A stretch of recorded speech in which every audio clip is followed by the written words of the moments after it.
enseres, silbando canciones frescas sin olvidar sus quehaceres.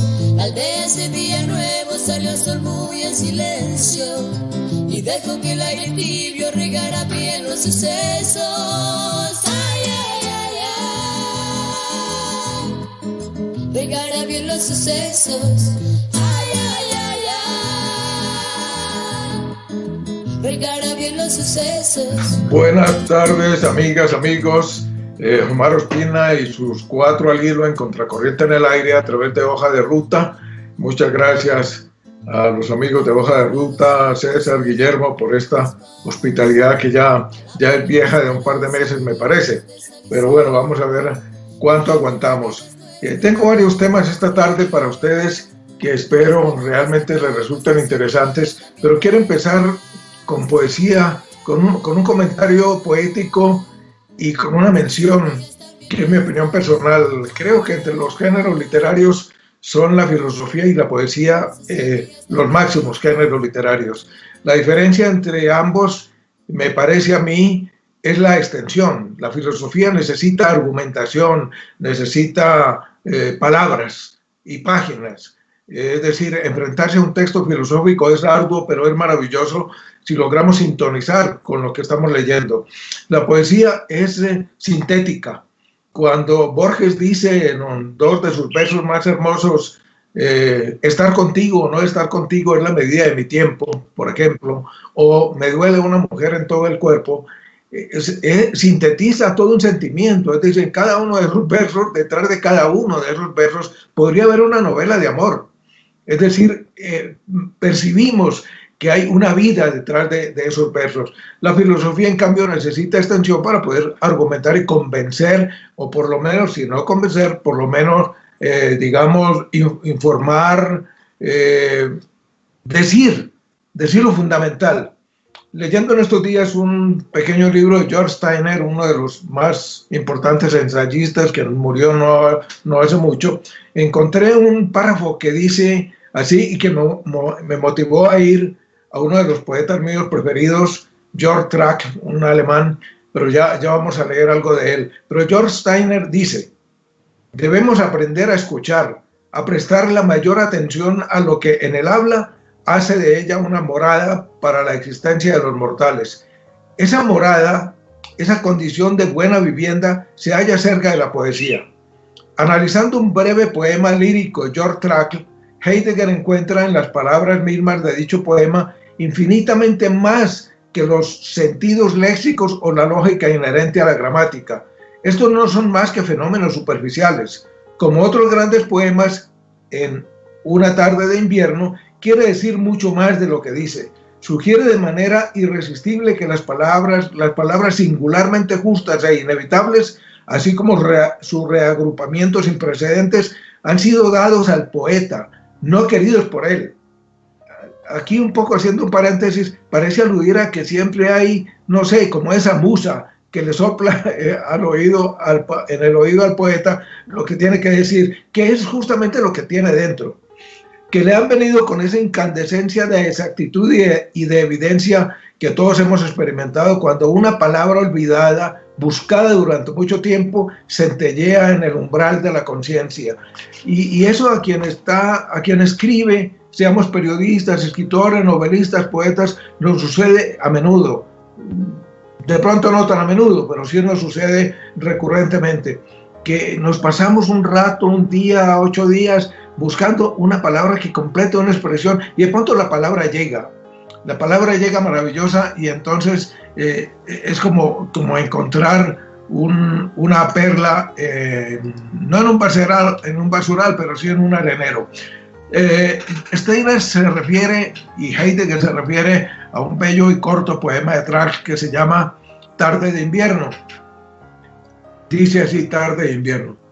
Cuando se ve caer la nieve en la ventana y tañen largamente las campanas del Ángelus, muchos encuentran la mesa ya preparada y la casa bien aderezada y provista.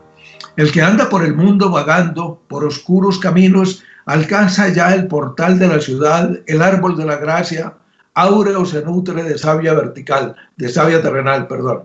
El viajero penetra en la casa, el dolor le cerraba la puerta, qué luz despiden tan clara en la mesa el vino y el pan. Dice Steiner que dice Heidegger que ese poema dice mucho más de lo que dice. Ojalá lo buscaran, lo leyeran, lo releyeran. Se llama Atardecer de invierno y si lo buscan en Google lo van a encontrar. Atardecer de invierno de George Trakl. Esta es la introducción, César. Entremos en decisiones, pero no en decisiones políticas, sino en decisiones radiales. Y veamos qué nos dice Rubén Blades con Decisiones.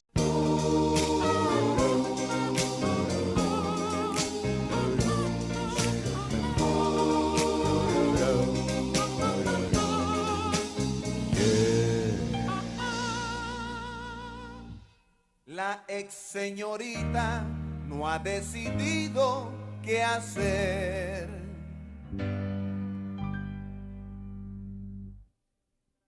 En su clase de geografía, la maestra habla de Turquía, mientras que la susodicha solo piensa en su desdicha y en su dilema. ¡Ay, qué problema! En casa el novio ensaya qué va a decir, seguro que va a morir cuando los padres se enteren. Y aunque él otra solución prefiere, no llega a esa decisión, porque esperar es mejor, a ver si la regla viene. Decisiones, Ave María, cada día, sí señor, alguien pierde, alguien gana, Ave María. Oye Caco, decisiones, todo cuesta, salgan y hagan sus apuestas.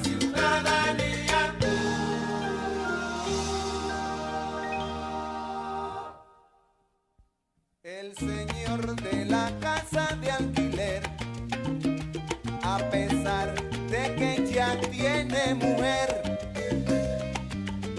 ha decidido tener una aventura a lo Casanova y le ha propuesto a una vecina que es casada de la manera más vulgar y descarada, que cuando su marido al trabajo se haya ido, lo llame para él ser su enamorado. La señora, que no es boba, se lo cuenta a su marido y el bravo decide, cómo no, invitar al atrevido, y ella lo cita, cual lo ha acordado. Y el vecino sale todo perfumado, con ropa limpia que su esposa le ha planchado, y trae una flor que se encontró en el tendedero. Dígalo, love story. Y dentro de casa de la vecina está el marido, indeciso sobre dónde dar primero, con un bate de béisbol del extranjero, de eso que dicen de que Tony Armas Slugger, y suena el timbre, ring ring, y no es el gran combo, comienza la segunda del noveno. Decisiones, tápate cada día, tú verás, alguien pierde, alguien gana, Ave María.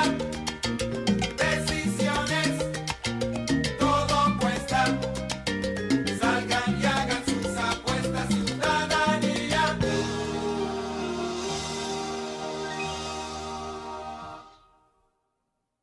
El borracho está convencido que a él el alcohol no le afectan los sentidos. Por el contrario, que sus reflejos son mucho más claros y tiene más control. Por eso hunde el bien el acelerador y sube el volumen de la radio para sentirse mejor, bien chévere. Y cuando la luz cambia amarilla, la rueda del carro chillan y el tipo se crea un James Bond.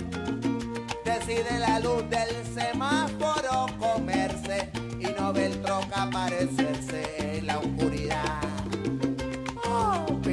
Ok, la pregunta, ¿qué pasó? Para la eternidad. Persígase, decisiones cada día. Alguien pierde, alguien gana. Ave María. Decisiones, todo cuesta. Persígnate, salgan y hagan sus apuestas. Ciudadanía.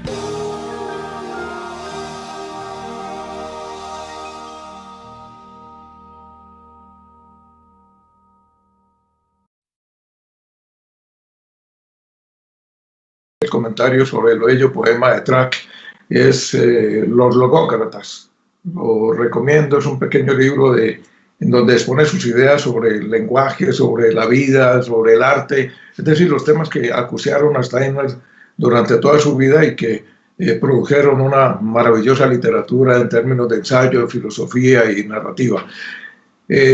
Dejamos, por desgracia, la filosofía y la poesía, temas gratos, para pasar a un tema ingrato. Y el tema ingrato, pero necesario, es la política. Y en este caso la política entreverada con el periodismo. La semana pasada hubo una explosión de reacciones entre, no sé si llamarlo periodismo, pero en todo caso, entre los comunicadores más notorios del país, más importantes, dizque, porque enojadísimos con Fernando del Rincón, porque se atrevió a entrevistar a uno de los más conspicuos y peores especímenes del gobierno que tenemos en estos momentos, Sebastián Roldán, y como dicen las redes sociales, con toda razón, lo arrastró por el piso, lo basurió. Y lo basurió con talento. Fernando del Rincón es un periodista talentoso, tengo muchos reparos con él, no es precisamente santo de mi devoción, pero la reacción de la comunidad comunicacional, excesiva, exagerada, justamente porque dijo lo que ellos no se atreven a decir de un gobierno que tiene muchas, pero muchas, hay muchas razones para criticarlo, para denostarlo, para ponerlo en evidencia. Simplemente, lo que hizo Fernando del Rincón fue poner en evidencia a uno de los más corruptos y peores funcionarios del régimen, y eso le molestó a la comunidad comunicacional, como si la cosa fuera con ellos. No, no es con ellos. Es contra un gobierno que merece todas esas críticas, pero parece que se sienten aludidos porque han hecho una razón de ser de su profesión, defender al gobierno a costa de lo que sea. ¿Y por qué lo defienden? Por la única y exclusiva razón de que defendiéndole a este gobierno indefendible, se supone que están atacando a Rafael Correa. Es decir, hay que atajar a Correa como sea, y para eso tienen que defender a un gobierno indefendible, pues lo hacen encantados de la vida, todo lo que yo llamo la pelagatería nacional.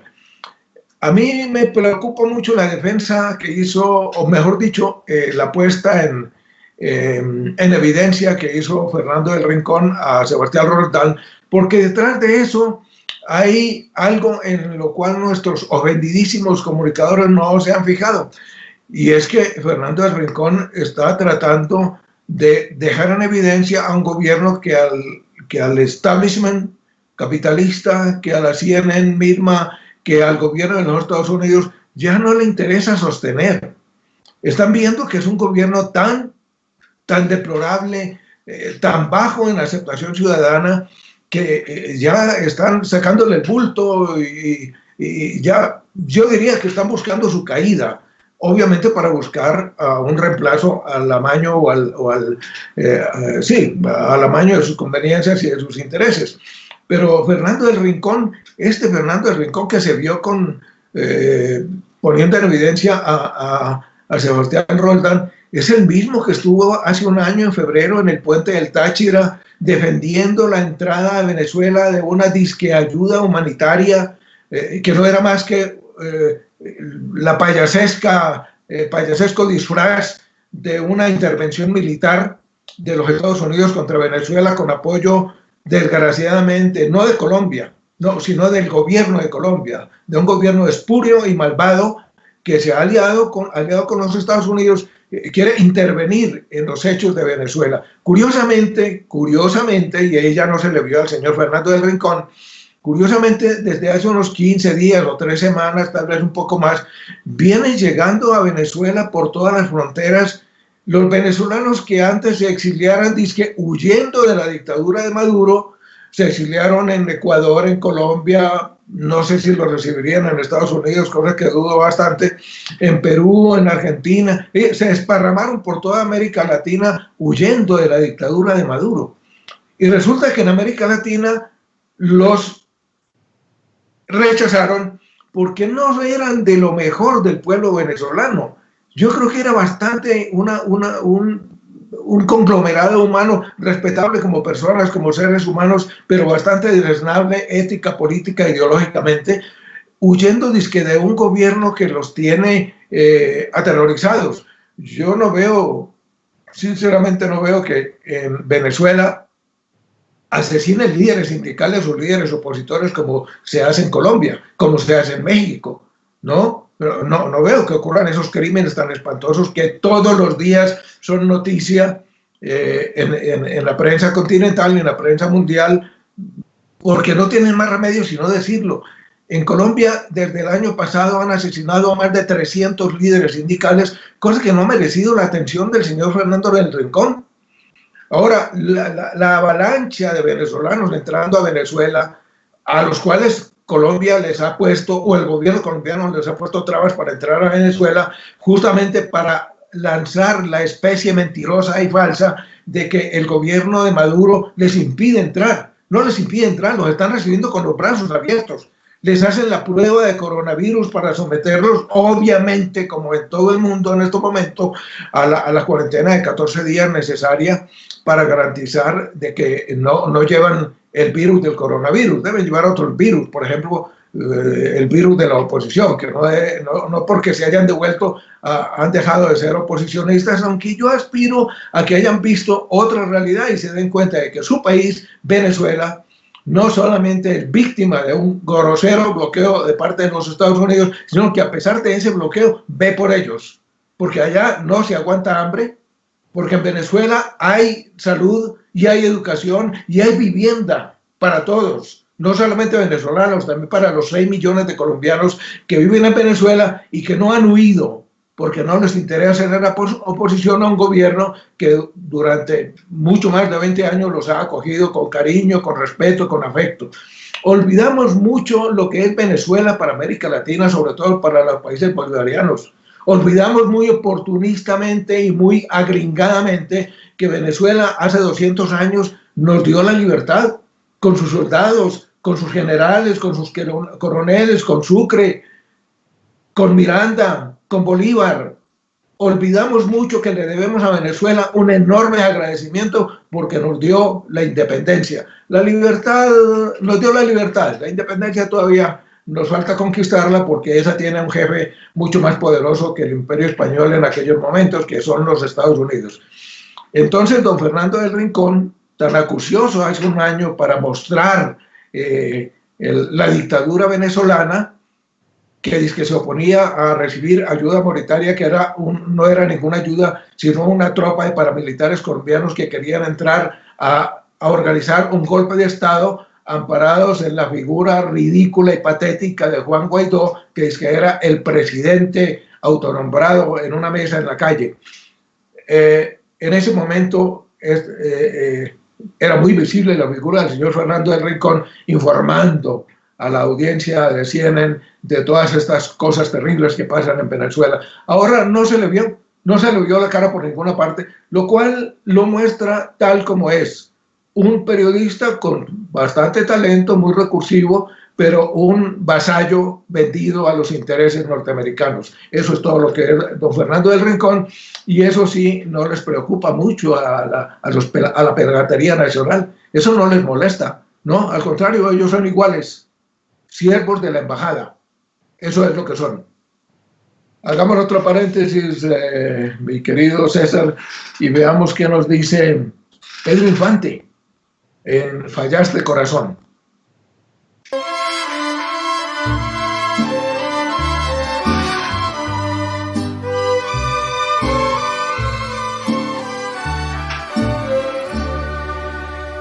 Y tú que te creíste todo el mundo.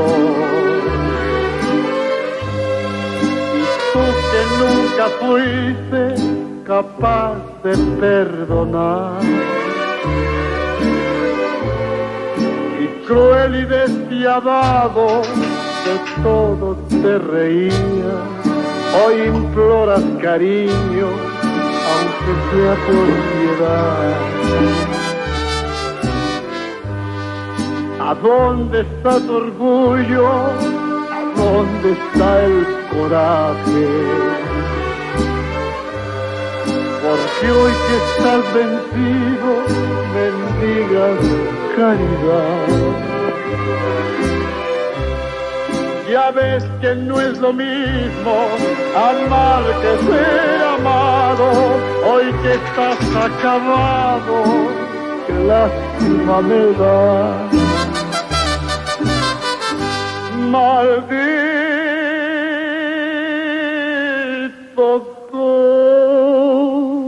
corazón,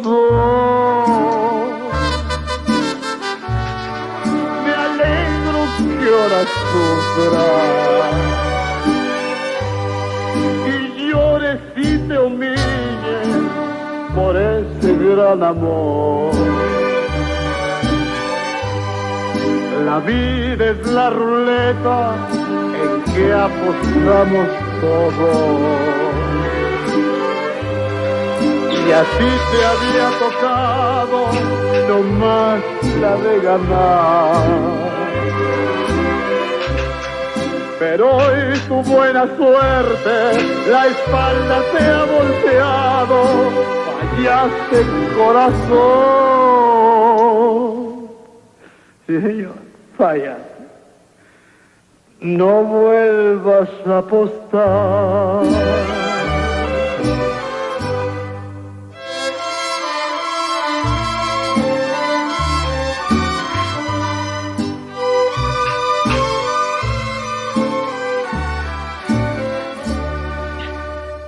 Maldito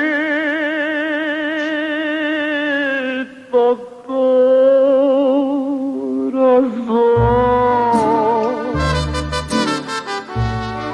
me alegro que ahora sufras y llores y te humilles por ese gran amor.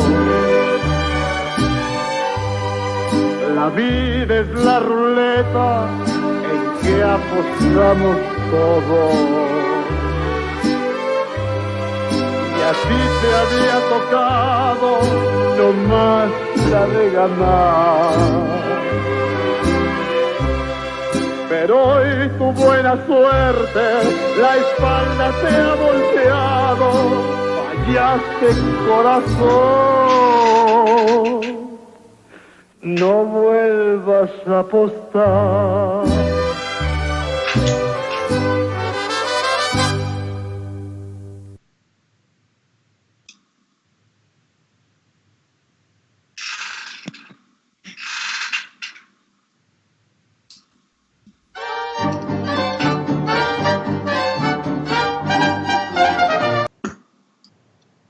Omar.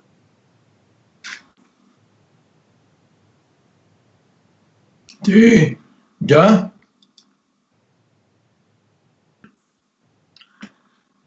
Regresamos y antes de pasar a un tema también de mucha actualidad, te veo, César, de mucha actualidad, que es la invasión en las redes sociales de supuestos remedios milagrosos, remedios casi infalibles contra el famoso coronavirus. Pero me ha llegado la versión definitiva de algo que se llama Manifiesto de la Plataforma Acuerdo de Unidad por la Vida. Es un grupo de colectivos sociales que durante estos 15 días han trabajado en un texto de exigencias, de rechazo, de denuncias contra la actuación del gobierno de Lenín Moreno Garcés. Bueno, no voy a entrar en explicaciones porque el manifiesto es lo suficientemente claro, y me voy a permitir leerlo porque yo creo que vale la pena que nos enteremos de por dónde van los movimientos sociales con respecto a la actuación cada vez peor de este gobierno que francamente va pareciendo cada día peor que el coronavirus, porque ni siquiera ha sido capaz de manejar el problema de la pandemia. Dice así el manifiesto de la plataforma Acuerdo de Unidad por la Vida. Somos muchos colectivos sociales, ciudadanos y ciudadanos a quienes duelen las muertes, el desamparo y la incertidumbre de las familias ecuatorianas. Nos preocupan las situaciones de hambre en las comunidades del campo y de las ciudades. Nos indigna el abandono a los miles de personas contagiadas y fallecidas por el COVID-19, así como la inseguridad de servidores de la salud que están luchando contra la pandemia. Tenemos un gobierno incapaz de priorizar la vida y la salud de la ciudadanía. Desde el 2017 se disminuyó la inversión en salud, educación y demás como resultado del acuerdo con el FMI y de la implementación de políticas neoliberales que han desmantelado al Estado y por ende agravado la situación socioeconómica de la población. Lenín Moreno Garcés solo se ha dedicado a perseguir a sus adversarios políticos, a desmantelar el Estado, a despedir a miles de empleados públicos y no ha hecho absolutamente ninguna obra pública. A pesar de que la OMS alertó a todos los estados, el gobierno nacional fue inepto en tener un plan de contingencia y de emergencia ante la pandemia. Sus decisiones han sido erráticas y negligentes, nunca apegadas a la técnica ni a los protocolos internacionales de salud. Constatamos que carece de un equipo científico técnico y hemos visto reiteradamente por televisión a la plana mayor política tomándose fotos como si fuera campaña política.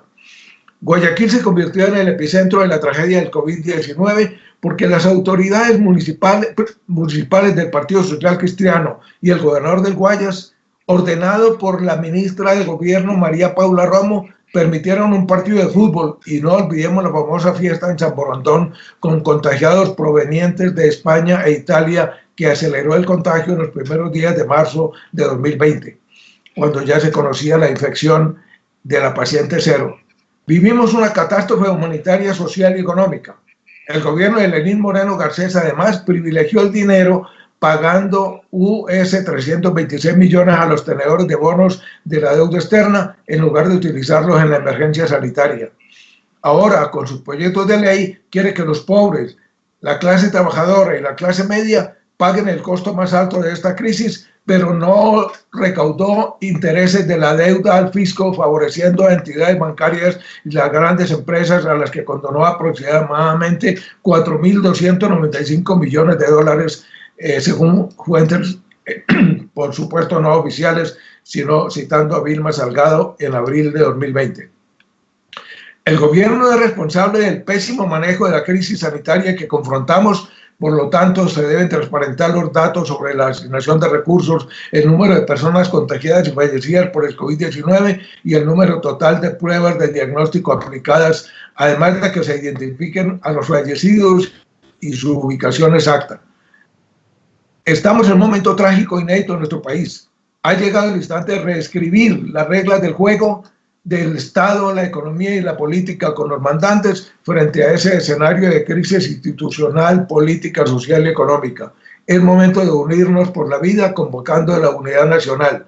Exigimos como soluciones inmediatas lo siguiente: que se declare la crisis humanitaria en el Ecuador y se suspenda el pago de la deuda externa con una justa renegociación de la misma. Rechazar todo intento de eliminar subsidios, de privatizar hidroeléctricas o refinerías, porque esto ocasionaría una explosión social más grave que la rebelión indígena y popular ocurrida en octubre de 2019 y con el riesgo de que sea reprimida con mayor violencia. Que el Estado ecuatoriano garantice los derechos constitucionales a la salud, a la libertad de expresión y a la resistencia pacífica. Que la Asamblea Nacional rechace los proyectos enviados por el Ejecutivo, ley de apoyo humanitario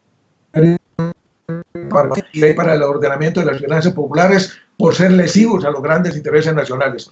Exigimos un nuevo gobierno de unidad nacional integrado por todas las facciones políticas e ideológicas del país, conformado por la Asamblea Nacional y en el marco de la Constitución de la República, dada la crisis sanitaria, social, económica, política. El sistema no funcionaría hasta mayo de 2021, cuando termina el mandato constitucional actual. y tendría la facultad de ser la patria entera. Una manera de ver el 1 de mayo, o sea, mañana, para que esta conmemoración de lucha por los derechos laborales, sino ahora para exigir nuestro derecho a la vida. Ese es el manifiesto en una versión que me parece, por lo que he leído, un poco anterior a la oficial que circula desde ayer o antier, y en la cual tuve la oportunidad y el agrado, el orgullo de participar en su, no tanto en su redacción cuanto en su edición final. Yo creo que es importante este manifiesto porque me parece que es hora de que el pueblo ecuatoriano tome cartas en el asunto del mal gobierno que tenemos en estos momentos. Como dije antes, circulan en las redes sociales la difusión de remedios milagrosos contra el coronavirus. Entre ellos uno que siendo publicitado por un pseudónimo que se llama Andreas Kalker. Ya voy a buscar por aquí el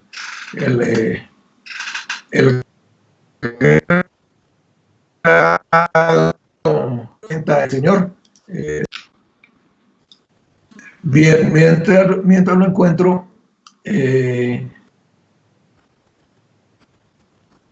les comento que este señor viene promocionando un conto mágico de cloro. He investigado muchísimo en las redes sociales y tengo 20, 25 o 30 páginas en donde hablan muy claramente de los graves peligros que para la salud entraña este compuesto, que por cierto, y para mayor INRI y para mayor preocupación, fue promovido y fue propuesto como panacea para que sus oyentes se lo apliquen por el señor, nada menos que por el eminente médico Donald Trump, presidente actual de los Estados Unidos. Es decir, si un sujeto como Donald Trump promueve, propicia, sugiere, aconseja un remedio, yo huyo.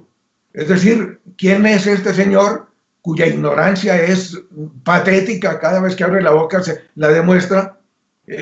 Hace una buena pareja con Lenín Moreno Garcés y con Jair Bolsonaro, oiga, recomendando un remedio, y al parecer le oyó mucha gente, y hace 3, 4, 5 días más de 100 casos de emergencia en Washington o Nueva York de gente que hasta se inyectó cloro. Es decir, hay que ser muy irresponsable y muy ignorante para recomendar a la gente que use cloro como remedio para una cosa de la cual ni siquiera se sabe en las investigaciones médicas que se todo tiempo en casi todos los países civilizados, ni siquiera se sabe cuál es la cura y mucho menos cuál es la vacuna.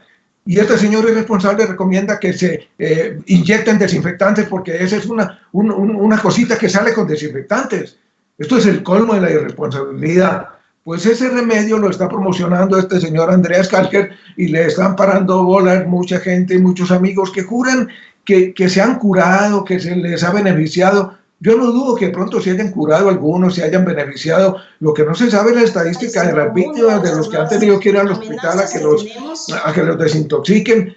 Y bueno, con mucha buena voluntad, los amigos con unas maravillosas intenciones, hasta han puesto sobre el tapete la idea que todos lo conocemos, de que está contra ese remedio milagroso la enorme industria farmacéutica, que es una de las responsables de cuantos males hay en el mundo en este rato, porque realmente todos sabemos que la industria farmacéutica mundial es la cosa más sucia que puede existir.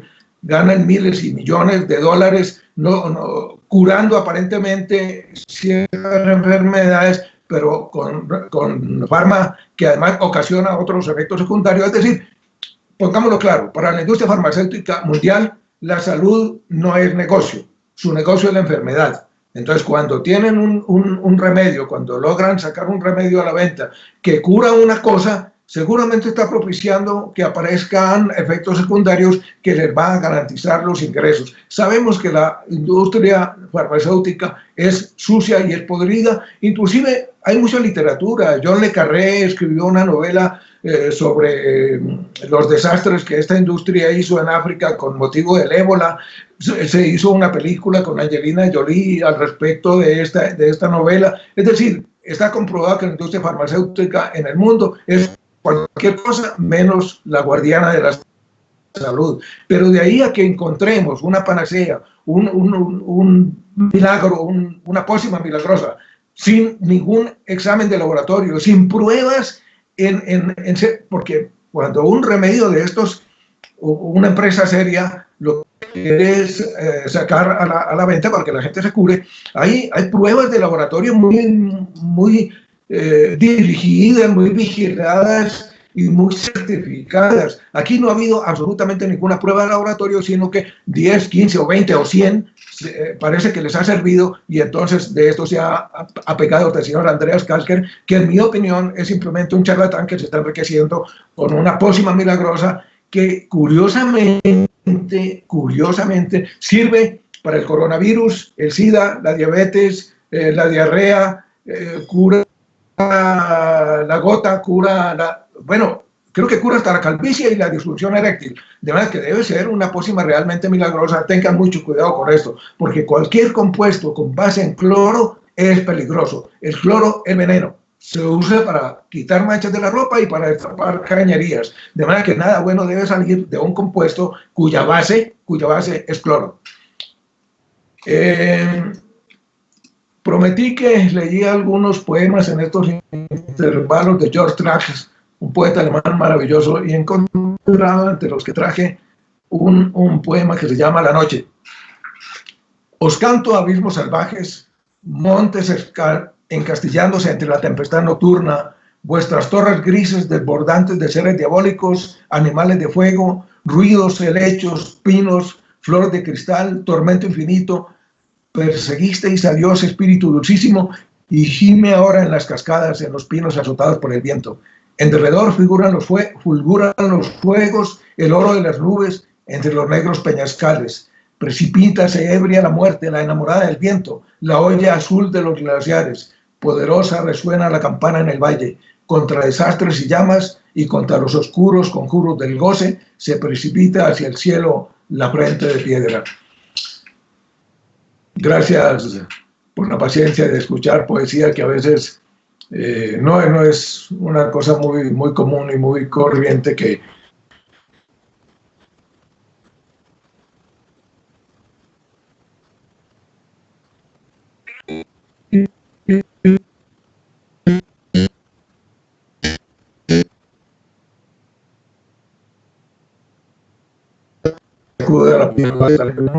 triste de Carlos. Quiero hacer una referencia a Mi Noche Triste. Creo que los amantes del tango todos han escuchado y aman a esta hermosa canción compuesta, si no, a veces me confundo entre el músico y el poeta, pero creo que fue Samuel Castriota el autor de los versos de Hermoso Tango a principios del siglo XIX, y la música la compuso un uruguayo que se llama Pascual Contursi. El mismo creo que compuso Bueno, Mi Noche Triste tiene un dato importantísimo. Es el primer tango canción que se escribió. La música del tango, que como dije, compuso Pascual Contursi, se llamó Lita, y de pronto Samuel Castriota oyó ese tango y le gustó tanto que se puso a escribir un poema con respecto a esa música, y de ahí salió Mi Noche Triste, para mí uno de los más bellos tangos en la historia de esta canción sensacional. Por cierto, Carlos Gardel la cantó en Buenos Aires en 1917, creo que en el Teatro Esmeralda, y no pasó nada, es decir, la gente como que no reaccionó. Unos meses más tarde la cantó Manolita Poli, una de las cantoras de la época, y fue un éxito sensacional, y ahí empezó la fama merecidísima de este bellísimo tango, Mi Noche Triste. Adelante, Carlitos, que cada día canta mejor.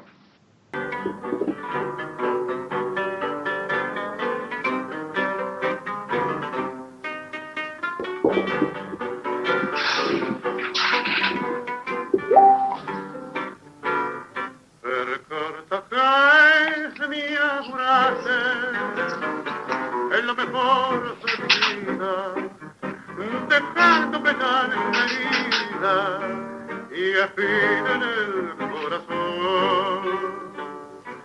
Sabiendo que te quería, que vos eras mi alegría y mi sueño abrazador. Para mí ya no hay consuelo y por eso me engordelo para olvidarme de tu amor. Cuando voy a mi cotorro y lo veo desarreglado, todo triste, abandonado, me dan ganas de llorar. Me detengo largo rato, campaneando tu retrato, para poderme consolar. De noche guardo mi apuesto, no puedo cerrar la puerta, porque dejándola abierta, me hago ilusión que volver. Siempre llevo mi cosito para tomar con matecito, como si estuviera vos. Y si viene a la catrera, cómo se pone cabrera cuando no nos vea a los dos. Ya no hay en el bulín aquellos lindos parajitos adornados con bonito, todo de un mismo color, y el espejo está empañado y parece que ha llorado por la ausencia de tu amor. La guitarra en el ropero todavía está colgada, nadie en ella canta nada, ni hace sus cuerdas vibrar. La lámpara del cuarto también tu ausencia ha sentido, porque su luz no ha querido mi noche triste alumbrar. El cartagen me apuraste en lo mejor de mi vida, dejándome la herida y espina en el corazón. Sabiendo que te quería, que vos eras mi alegría y mi sueño abrazador. Para mí ya no hay consuelo y por eso me encurdeno para olvidarme de tu amor. De regreso, amigas, amigos, siguiendo con las cosas un poco infaustas, otro de los gobernantes nefastos que tenemos en este rato en América Latina, y no los quiero enumerar porque francamente me repele, pero en todo caso hay que mencionar a Jair Bolsonaro. Este señor presidente del Brasil, un ex militar o digamos militar en uso de mal retiro, que logró ganar la presidencia gracias a que el juez Sergio Moro, que ustedes habrán oído mencionar, le limpió el camino acusando injusta, ilegal e ilegítimamente a Luis Ignacio Lula da Silva, lo logró encerrar en la cárcel creo que más de un año, y en todo caso le evitó presentarse a la elección, a la presidencia, y además le obstaculizó al candidato de Lula, que obviamente lo trató de reemplazarlo en la justa presidencial brasileña, y creo que el nombre no lo recuerdo, pero es de apellido Haddad. Haddad perdió con Bolsonaro, no por un margen excesivamente amplio, pero perdió, gracias a la guerra sucia de los medios de comunicación en Brasil, que se disputan con los del resto del continente en su capacidad de manipular y de mentir, y le construyeron una campaña sucia a Lula da Silva que evitó que la gente lo considerara candidato, porque pues lo metieron a la cárcel por un delito de corrupción que nunca jamás fue probado, más o menos como sucede por aquí con Rafael Correa. Entonces, el señor Bolsonaro parece que está cayendo en desgracia también con el imperio.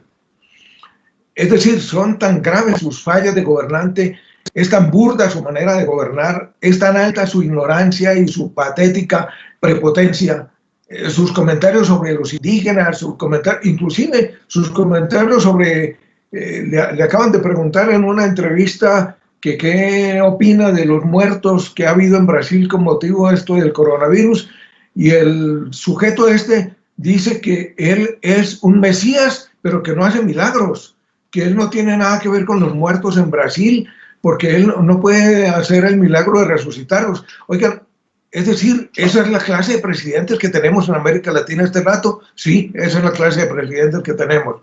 Pero parece que el señor es tan burdo y tan ignorante que ya está cayendo en desgracia en el imperio, porque en el imperio se dan cuenta del nivel de rechazo que tienen personajes de esta laya.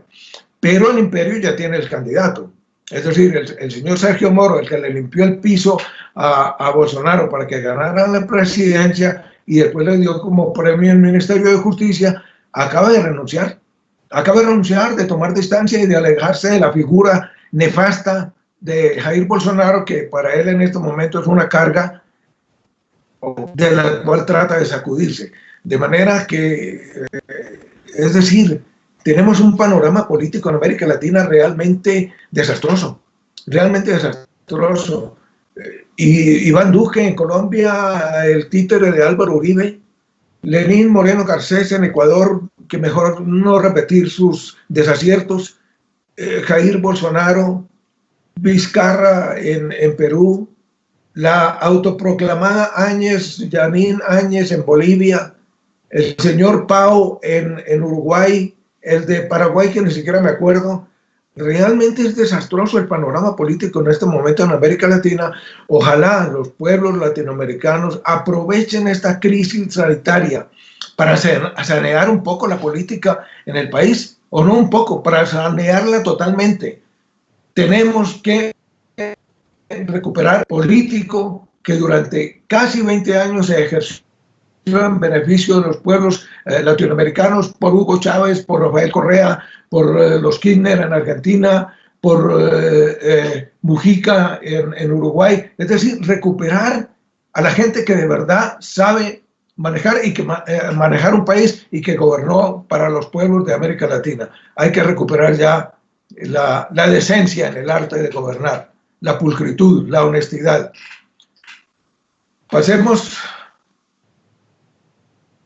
Voy a leer otro poema cortito que acabo de encontrar aquí detrás. Me encanta este hombre. Verano. Al anochecer enmudece la voz del cuco en el bosque. Se inclinan las mieses, se inclinan las amapolas rojas. Una negra tormenta amenaza sobre las colinas. La vieja canción del grillo muere en los campos. Ni una brisa mueve la fronda del castaño de Indias. En la escalera un vestido de seda susurra. Sosegadas brillan las velas en la estancia oscura. Una mano de plata las apaga luego. Noche sin vientos ni estrellas. ¿Qué nos dice la música? Me parece que pasamos a Olimpo Cárdenas y Fatalidad. César, si no estoy mal. Sí, tengo una anécdota personal con Olimpo Cárdenas. En Colombia se les considera colombiano, igual que a Julio Jaramillo también, como se les considera mexicano a Julio Jaramillo también, pero en Colombia es muy querido, o era muy querido, sigue siéndolo a pesar de que ya murió, y justamente a eso me voy a referir. Pues por los años 70, al principio, 72, 73, yo salía de estudiar con un grupo de amigos muy lindos y salíamos a las 11 de la noche, estudiábamos por la noche, alguna cosa que me parece que ya me olvidé.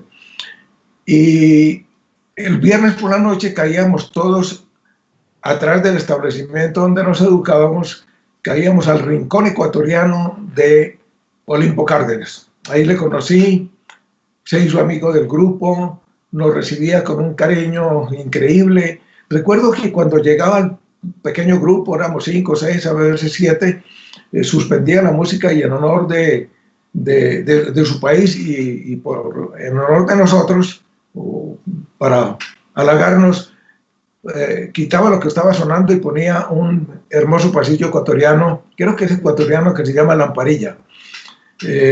No es el que vamos a escuchar Fatalidad, que también tiene una anécdota con Olimpo Cárdenas. Olimpo murió en Tuluá, en Zuley, en una población del centro del Valle del Cauca, y de lo que sé, yo ya estaba aquí, murió justamente, le dio un ataque, un derrame, una cosa, cantando Fatalidad en el escenario en una plaza pública en Tuluá Valle, en honor de ese amigo lindo ecuatoriano, que entre otras cosas me motivó, lo recordé cuando tuve que salir de Colombia y me vine a Ecuador, lo recordé mucho. Así que Fatalidad, la última canción que cantó Olimpo Cárdenas.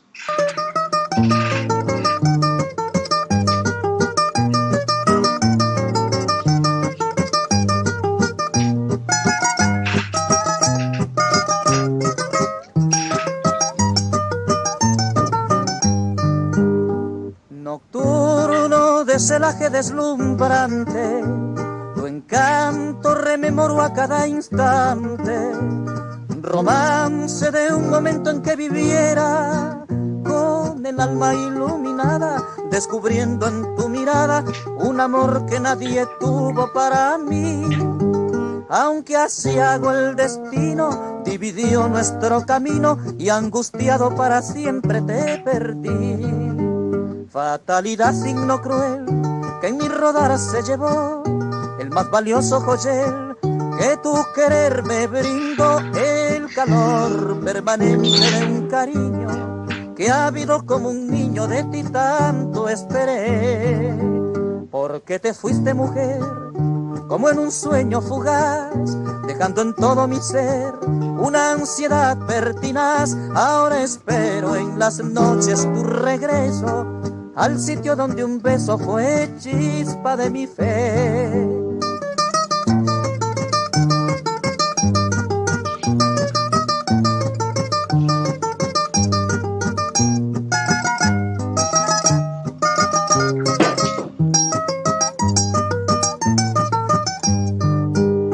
Estrella fugitiva de mi anhelo, te llevas por desconocido cielo.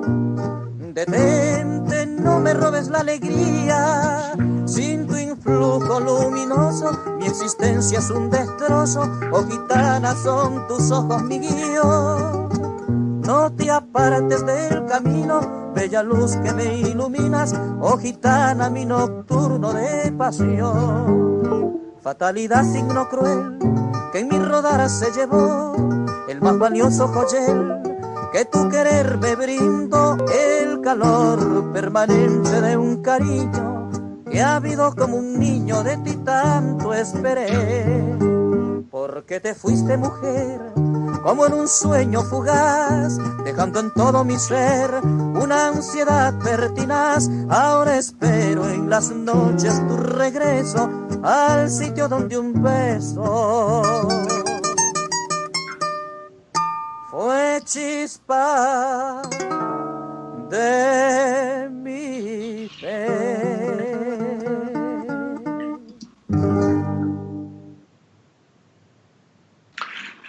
Amigos, nos vamos acercando ya al final de este programa y tengo una referencia cultural y una sugerencia cultural.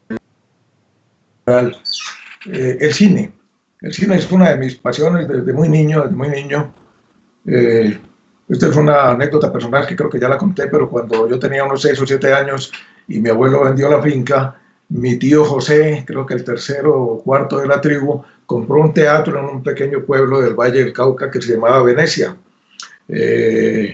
Como pues estaba tratando de ahorrar y de administrar bien la parte de la pequeña herencia que le dejó mi abuelo, tenía que ahorrarse en trabajadores, así que acudió a la familia y me pidió a mí que le ayudara a cambiar los rollos en la máquina de cine, que era una cosa súper caliente, las películas era una cosa ígnea, no recuerdo muy bien, pero en todo caso la película se proyectaba a través de un lente que era iluminado por un carbón encendido.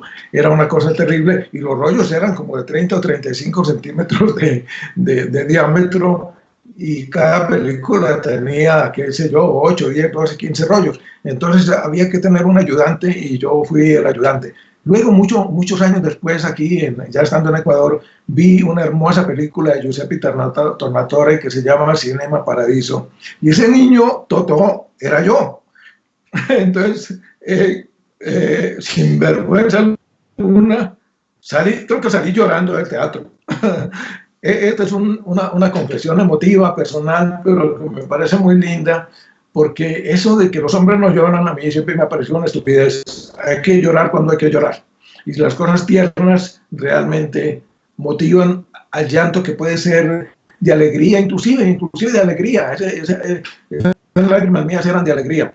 Pero voy a que estamos empantanados con el cine hollywoodense, del cual hay películas maravillosas, hay películas sensacionales. Por estos días vi otra vez El Doctor Zhivago con Marcello Mastroianni, Omar Sharif, creo, y Julie Christie.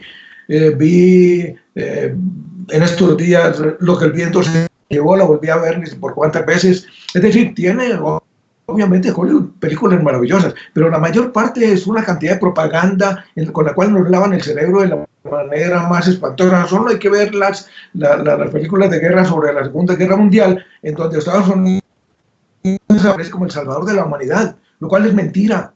Estados Unidos no ganó la Segunda Guerra, ganó Rusia, que además puso 25 millones de muertos. Es decir, guardemos un poquito las proporciones históricas de lo que han sido los sucesos de la historia reciente y de la historia antigua también.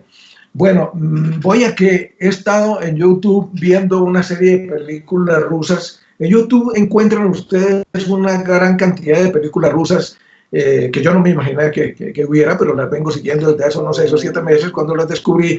Y anoche vi una hermosísima comedia con alegría, con risa, pero también con llanto y con dolor. Se llama La Pobre Lisa. Recuérdenlo, La Pobre Lisa. Búsquenla en YouTube y van a ver una bellísima comedia rusa, bastante distinta de las comedias chirles americanas, que francamente les digo no me gustan para nada. No me gusta la comedia gringa, me parece chirle. En fin, les recomiendo ver, observar, ¿no? Debe haber algunas que no son tan buenas, evidentemente las cosas son muy desiguales, no necesariamente todo lo que uno ve en el cine es bueno y no se puede recomendar todo tampoco, pero se puede tener un cierto criterio selectivo, inclusive a lo mejor revisando reseñas sobre las películas que se recomiendan. Les recomiendo especialísimamente esta película, La Pobre Lisa. La actuación es estupenda de los dos jóvenes protagonistas, de la niña, una niña que tuvo un drama terrible que no les voy a contar, una niña de unos 5 o 6 años, unos viejitos abuelos rusos campesinos que son realmente una gente maravillosa, no son los monstruos que nos ha pintado la propaganda norteamericana 100 años diciéndonos que pestes del pueblo ruso. No es verdad, no es verdad. Les recomiendo buscar en YouTube películas rusas, van a encontrar un montón, y sobre todo esta, La Pobre Lisa. Véanse esta película que es realmente muy bonita. Y enseguida, con ayuda de César, vamos a escuchar un bellísimo bolero de Leo Marini que se llama Amar y Vivir, y que fue, yo, perdón por estas referencias personales, pero es que a mi edad uno tiene memoria remota y me estoy acordando de tantas cosas de la niñez y de la juventud. Yo nunca he sabido bailar, no sé bailar. Tengo un hijo que suele burlarse de mí con mucho cariño y me dice que yo para bailar soy como un roble, no me mueve nadie. Y es cierto, es verdad, yo no bailo. Pero este fue el primer bolero que bailé con mi novia de los, ¿qué sería? 18 años, 19 años, algo así, con la que me casé después. Y me hizo bailar, ella me sacó y me hizo bailar este bolero, Amar y Vivir. O sea que en recuerdo de ella, en recuerdo de esa juventud lejana pero hermosa, Amar y Vivir de Leo Marini.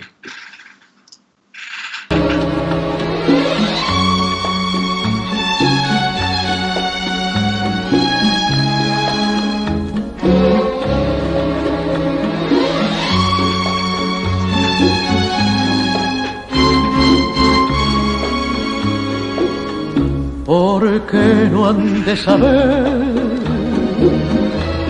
que te amo, vida mía, ¿Por qué no he de decirlo si fundes tu alma con el alma mía?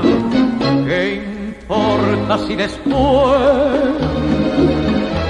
me ven llorando un día? Si acaso me preguntan, diré que te quiero mucho todavía.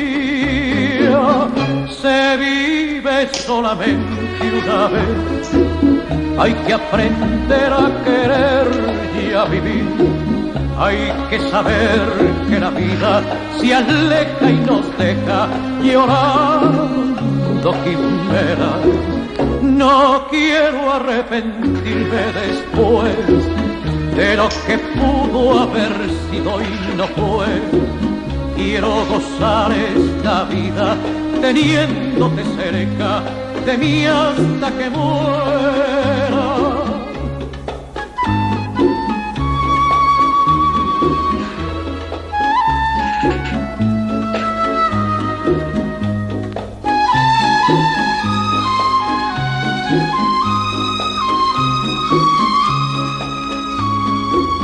Se vive solamente una vez, hay que aprender a querer y a vivir.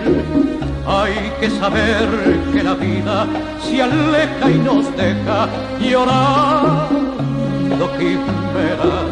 No quiero arrepentirme después de lo que pudo haber sido y no fue. Quiero gozar esta vida teniéndote cerca de mí hasta que muera.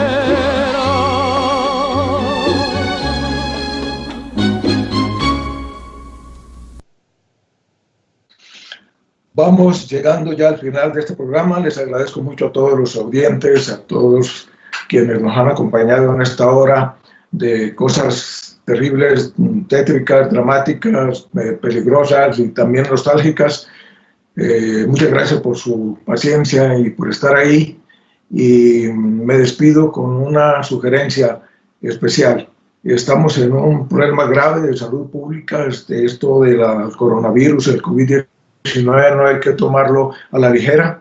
Esto es una cosa seria y me parece, no quiero ser alarmista porque no se trata de eso, pero yo creo que nos vamos a tener que acostumbrar a vivir de otra manera, administrando el riesgo, administrando el famoso coronavirus, el COVID-19, de manera que cuídense, no salgan de casa y si tienen que salir, salgan tomando las precauciones que son en provecho de ustedes, de todos. No nos arriesguemos, es mejor cuidarnos. Que tengan una buena tarde, muchas gracias y será hasta el próximo jueves.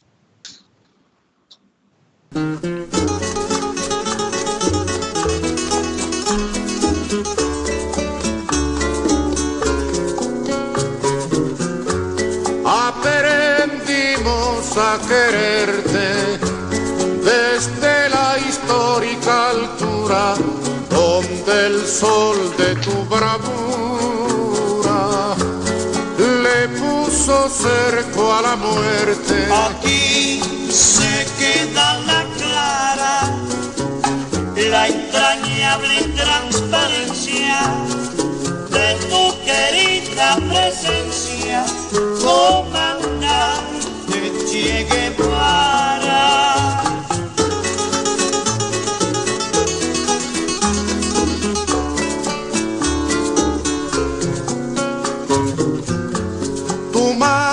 Gloriosa y fuerte sobre la historia dispara cuando todo Santa Clara se despierta para verte. Aquí se queda la clara, la entrañable transparencia de tu querida presencia, comandante Che Guevara.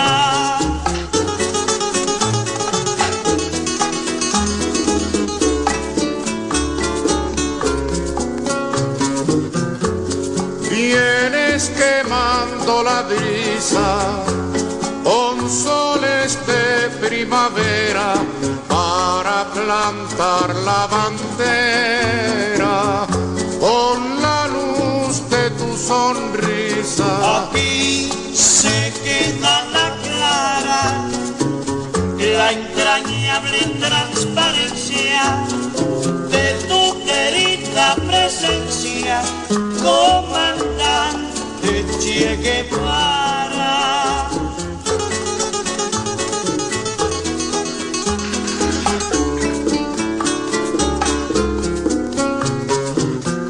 Tu amor revolucionario te conduce a nueva empresa, donde esperan la firmeza de tu brazo libertario. Aquí se queda la clara, la entrañable transparencia de tu querida presencia, comandante Che Guevara.